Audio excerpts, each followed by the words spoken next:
ગાંધીનગરમાંથી મળી રહ્યા છે। ગૃહ રાજ્યમંત્રી હર્ષ સંઘવીનું ખ્યાતિ હોસ્પિટલ કાંડ મુદ્દે નિવેદન સામે આવ્યું। સમગ્ર કાંડમાં ફરિયાદોના આધારે તપાસ ચાલી રહી છે। ફરિયાદમાં સૌથી વધુ અને કડક કલમો ઉમેરવામાં આવી છે। કાંડમાં સામે છે તે તમામ સામે નામજોગ ફરિયાદ નોંધવામાં આવી।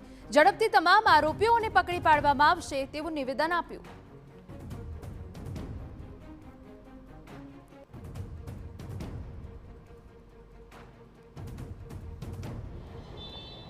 આ વિભાગ અને ખાસ કરીને એમની જે ઇન્ક્વાયરી છે એ ઇન્ક્વાયરીના રિપોર્ટ બાદ હેલ્થ વિભાગ દ્વારા જે ફરિયાદ આપવામાં આવી છે, જેમાં ખાસ કરીને મહેસાણામાં, અમદાવાદ શહેરમાં આ બધી જ ફરિયાદો પર જે તપાસ છે એની કામગીરી ઝડપથી ચાલુ છે। આ ફરિયાદમાં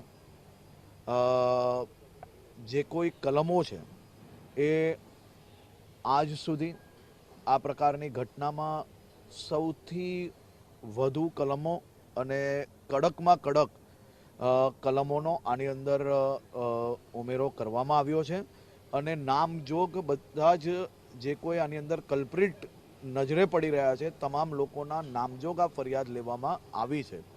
કોઈ બી પ્રકારની છટકબારી ના રહે તે માટે હેલ્થ વિભાગ અને પોલીસ વિભાગ એ સાથે મળીને કામગીરી કરી રહી છે અને અલગ અલગ ટીમો જે લોકો ભાગી છૂટ્યા છે તે લોકોને પકડવા માટે બનાવવામાં આવી છે અને એ ઝડપથી પકડીને આ લોકોને કડકથી કડક સજા થાય તે માટે હેલ્થ વિભાગના માર્ગદર્શનમાં અને પોલીસ વિભાગ સાથે મળીને કામગીરી કરી રહી છે।